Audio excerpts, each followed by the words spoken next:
Hello student, welcome to Ashish classes PCM PCB. बच्चों, आज के लेक्चर में हम पढ़ेंगे इलेक्ट्रोवैलेंट या फिर आयोनिक बॉन्ड। चाहे तो हम इलेक्ट्रोवैलेंट बॉन्ड बोले या फिर हम आयोनिक बॉन्ड बोले, ठीक है।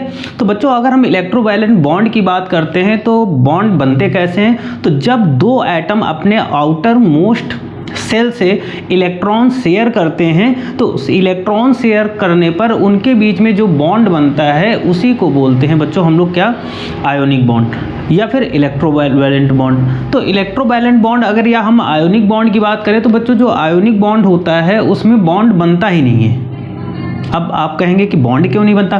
तो देखो, जो आयोनिक कंपाउंड होते हैं या आयोनिक बॉन्ड होते हैं उनमें बॉन्ड नहीं, उनमें बॉन्ड की जगह पे एक फोर्स ऑफ अट्रैक्शन वर्क करता है। यानी अगर हम बात करें, क्या कभी आपने ऐसा देखा कि Na और Cl के बीच में यहाँ बॉन्ड बना हो? नहीं देखा ना। तो यहाँ पर ये बॉन्ड बनता नहीं है, ठीक है। इसको हम ऐसे लिखते हैं, इनके बीच में बॉन्ड बनता ही नहीं। क्यों? क्योंकि इनके बीच में एक फोर्स ऑफ अट्रैक्शन वर्क करता है जो एक दूसरे को अपनी ओर खींचते हैं, ठीक है। तो यही हम पढ़ेंगे, यानी आयोनिक बॉन्ड के बारे में इस लेक्चर में हम जानेंगे। तो चलिए हम स्टार्ट करते हैं बच्चों लेक्चर को। तो सबसे पहले बात करते हैं, a bond form by transfer of electron between two dissimilar atom is called ionic or electrovalent bond and compound so form called ionic compound और इलेक्ट्रोवैलेंट कंपाउंड। तो बच्चों, अगर हम बात करते हैं आयोनिक या इलेक्ट्रोवैलेंट बॉन्ड की बात करते हैं तो ये कैसे बनते हैं? तो जब दो डिसिमिलर एटम्स है ना, दो हमारे पास डिसिमिलर एटम है, मान लेते हैं एक एटम हमारे पास A है और एक एटम B है, तो ये दोनों डिसिमिलर एटम है। और जब ये दोनों एटम्स क्या करते हैं? अपना इलेक्ट्रॉन शेयर करते हैं, है ना। यानी ये इलेक्ट्रॉन जब शेयर करते हैं तो इनके बीच में जो बॉन्ड फॉर्म होता है उसी को बोलते हैं आयोनिक बॉन्ड या फिर इलेक्ट्रोवैलेंट बॉन्ड। और इनसे जो बनने वाला कंपाउंड होता है बच्चों, यानी इनसे जो कंपाउंड बनेगा उसको बोलेंगे आयोनिक कंपाउंड या फिर बोलेंगे हम लोग इलेक्ट्रोवैलेंट कंपाउंड। ओके, तो चलिए हम एग्जांपल के थ्रू समझते हैं। तो सबसे पहले आपको डेफिनेशन समझ में आई होगी कि बॉन्ड कब बनता है, आयोनिक या इलेक्ट्रोवैलेंट बॉन्ड कब बनता है? जब दो डिसिमिलर एटम्स क्या करते हैं? आपस में इलेक्ट्रॉन शेयर करते हैं तो उनके बीच जो बॉन्ड बनता है उसी को बोलते हैं आयोनिक या इलेक्ट्रोवैलेंट बॉन्ड, ठीक है। एक चीज और क्लियर कर देता हूं फिर से कि आयोनिक बॉन्ड या फिर इलेक्ट्रोवैलेंट जो बॉन्ड बनते हैं, इन एटम्स के बीच में बॉन्ड नहीं बनता, इनके बीच में एक फोर्स ऑफ अट्रैक्शन वर्क करता है जिसकी वजह से ये दोनों आपस में जुड़ते हैं और एक कंपाउंड बनाते हैं, ठीक है। तो देखो, यहाँ पर सबसे पहले अगर हम बात करते हैं बच्चों, यहाँ पर फॉर्मेशन ऑफ NaCl। NaCl बनता कैसे है? तो बच्चों सबसे पहले अगर हम सोडियम मेटल की बात कर लेते हैं तो इसका एटॉमिक नंबर होता है 11 और इसका अगर हम कॉन्फ़िगरेशन करेंगे तो 281। लास्ट ऑर्बिट में कितने इलेक्ट्रॉन? तो एक इलेक्ट्रॉन होता है। वहीं पर बच्चों अगर हम क्लोरीन की बात करते हैं तो क्लोरीन होता है हमारा 17 2 8 7। लास्ट ऑर्बिट में क्या होता है? 1 इलेक्ट्रॉन। तो देखो ये क्या है, ये हमारा सोडियम एक मेटल है और ये चाहता है कि ये अपने ये क्या करेगा? एक इलेक्ट्रॉन लूज करेगा, डोनेट करेगा। तो एक इलेक्ट्रॉन जब ये डोनेट करता है तो इस पर क्या आ जाता है? प्लस का चार्ज। और यहीं पर क्लोरीन की बात करते हैं तो क्लोरीन की लास्ट ऑर्बिट में 7 इलेक्ट्रॉन है, लेकिन ये अपनी ऑक्टेट कंप्लीट करने के लिए इसको एक इलेक्ट्रॉन की जरूरत है, मतलब एक इलेक्ट्रॉन की कमी है, इसलिए इस पर आ जाता है माइनस का चार्ज। देखो कैसे। हम बात करेंगे सोडियम की, बात करेंगे बच्चों 8। तो सोडियम की अगर हम बात करते हैं बच्चों, मैं एक बार रेड मार्कर ले लेता हूं, ठीक है बच्चों। देखो सोडियम की अगर हम बात कर लेते हैं तो यहां पर देखिएगा, सोडियम की लास्ट ऑर्बिट में कितना इलेक्ट्रॉन है? एक इलेक्ट्रॉन। वहीं पर अगर देखो हम यहां पर बात करते हैं, किसकी बात करते हैं? यहां पे हम बात करेंगे बच्चों क्लोरीन की। तो क्लोरीन की लास्ट ऑर्बिट में कितने इलेक्ट्रॉन है? तो बच्चों बात करेंगे लास्ट ऑर्बिट में कितने? 7 इलेक्ट्रॉन। 6 और 1 7, ठीक है। तो ये इलेक्ट्रॉन ये क्या करेगा? सोडियम एक इलेक्ट्रॉन इसको दे देगा, है ना। तो जब सोडियम क्लोरीन को एक इलेक्ट्रॉन दे देगा तो इनके बीच इलेक्ट्रॉन ट्रांसफर हो गया, और ये जैसे ही क्लोरीन को एक इलेक्ट्रॉन मिलेगा तो इसकी ऑक्टेट क्या हो जाएगी, कंप्लीट हो जाएगी। कॉमन सी बात है भाई, 7 थे 8 हो गया, ऑक्टेट कंप्लीट हो गई, है ना, और ये कंपाउंड बना लेगा। और ये क्या करेगा, सोडियम मेटल एक इलेक्ट्रॉन देगा, तो जब एक इलेक्ट्रॉन इसके पास से चला जाएगा तो इसके पास क्या हो जाएगा, इस पर पॉजिटिव चार्ज आ जाएगा। तो यहां पर हम क्या लिख सकते हैं, Na पॉजिटिव, और इधर क्या लिख सकते हैं, यहां पर देखो क्लोरीन, और इसके पास कितने इलेक्ट्रॉन हो गए, 8 इलेक्ट्रॉन हो गए जब इसने ट्रांसफर कर दिया, है ना, और इस पर एक माइनस का चार्ज आ जाता है। तो यहाँ बनेगा क्या, जो कंपाउंड बनेगा वो Na पॉजिटिव और Cl नेगेटिव, यानी NaCl इस तरीके से बनता है। ठीक है, यहाँ तक समझ में आया।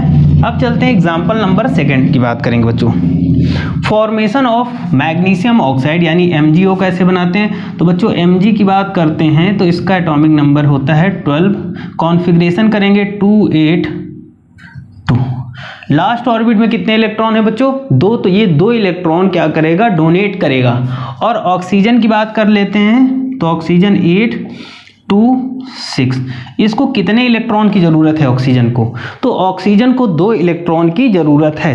तो Mg क्या करेगा, 2 इलेक्ट्रॉन डोनेट करेगा, और ऑक्सीजन क्या करेगा, 2 इलेक्ट्रॉन एक्सेप्ट करेगा। तो यहाँ पर इलेक्ट्रॉनों की शेयरिंग हो रही है, और जब शेयरिंग होती है तो इनके बीच में एक फोर्स ऑफ अट्रैक्शन वर्क करता है, और इसी को बोलते हैं हम लोग आयोनिक या फिर इलेक्ट्रोवैलेंट बॉन्ड। तो देखो अगर हम Mg की बात करते हैं तो इसके पास 2 इलेक्ट्रॉन थे, प्लस ऑक्सीजन की बात करेंगे तो इसके पास 6 इलेक्ट्रॉन हैं। कितने इलेक्ट्रॉन चाहिए, 2 इलेक्ट्रॉन। तो 2 इलेक्ट्रॉन यहां से क्या होंगे बच्चों, ट्रांसफर होंगे। ठीक है, ये कहां जाएंगे, 2 इलेक्ट्रॉन ऑक्सीजन के पास जाएंगे। तो जब ये ऑक्सीजन के पास जाएंगे तो यहां हो जाएगा बच्चों Mg डबल पॉजिटिव प्लस। अब देखो ऑक्सीजन की ऑक्टेट कंप्लीट होगी, इसके पास 8 इलेक्ट्रॉन हो जाएंगे। ठीक है, 1 इलेक्ट्रॉन हो जाएगा, मतलब 2 इलेक्ट्रॉन चले गए तो 2 नेगेटिव। ठीक है, तो यहां पर कंपाउंड क्या बनेगा, Mg2 पॉजिटिव और O2 नेगेटिव। ठीक है, यहां पर इस तरीके से बन जाएगा Mg ऑक्साइड। ठीक है, तो यहां पर भी देखो क्या हुआ, इलेक्ट्रॉन का ट्रांसफर हुआ। आगे देखो, हम आगे और देख लेते हैं।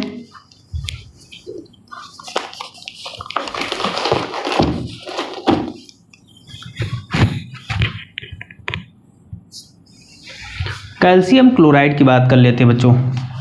तो इसको मैं हटा दे रहा हूँ Mg वाला, अब कैल्शियम क्लोराइड की बात कर लेंगे। तो देखो कैल्शियम का जो एटॉमिक नंबर होता है, कैल्शियम होता है बच्चों 20। कॉन्फ़िगरेशन करेंगे 2 8 8 2, 20 हो गया। और देखो क्लोरीन की बात करेंगे तो क्लोरीन Cl2 है, 17 होता है 2 8 7, मतलब यहाँ पर इसके पास 2 इलेक्ट्रॉन एक्स्ट्रा हैं, और इसके पास कितने इलेक्ट्रॉनों की कमी है, 1 क्लोरीन के लिए 1, तो 2 क्लोरीन के लिए 2 इलेक्ट्रॉनों की कमी। ठीक, देखो हम कैल्शियम को बीच में रखेंगे, यहाँ कैल्शियम रख लेंगे बच्चों, और 1 क्लोरीन यहाँ, 1 क्लोरीन यहाँ। इसके पास लास्ट ऑर्बिट में, लास्ट सेल में 2 इलेक्ट्रॉन एक्स्ट्रा हैं, इनके पास कितने हैं, 2 3 4 5 6 7, इसके पास भी 2 2 4 2 6 और 1 7।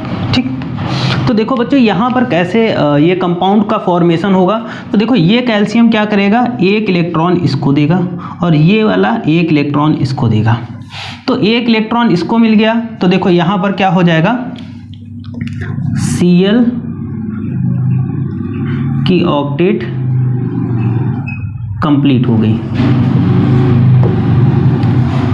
कैल्शियम आ गया, इस पर डबल पॉजिटिव चार्ज, और इस वाले क्लोरीन पर आ जाएगा Cl 2 4 2 6 2 8, यहाँ पर माइनस हो गया। ठीक, इस तरीके से आ गया। अब देखो यहाँ पर बनेगा क्या, कंपाउंड की बात करते हैं, क्या बनेगा, Ca डबल पॉजिटिव और Cl2 डबल नेगेटिव। इस तरीके से कंपाउंड यहाँ पर यानी CaCl2 बन गया। समझ में आया होगा। तो यहाँ पर देखो मेन चीज़ हमें समझना ये है कि इलेक्ट्रॉन ट्रांसफ़र हो रहे हैं, दो डिसिमिलर एटम है भाई, यहाँ पर Ca है और ये Cl है, तो दोनों में देखो यहाँ पर क्या हो रहा है, इलेक्ट्रॉन ट्रांसफर हो रहे हैं। तो इलेक्ट्रॉन ट्रांसफर हो रहे हैं तो मतलब क्या होगा कि यहाँ पर कोई ना कोई बॉन्ड बनेगा, और वो क्योंकि बात हो रही आयोनिक बॉन्ड की, आयोनिक बॉन्ड की हो रही क्योंकि यहाँ पर इलेक्ट्रॉन डोनेट भी हो रहे हैं और इलेक्ट्रॉन गेन भी हो कर रहा है, तो यहाँ पर आयोनिक बॉन्ड बनना है। और आयोनिक बॉन्ड जैसा कि हमें पता है कि यहाँ पर एक फोर्स ऑफ अट्रैक्शन है। ओके, आगे चलते हैं बच्चों।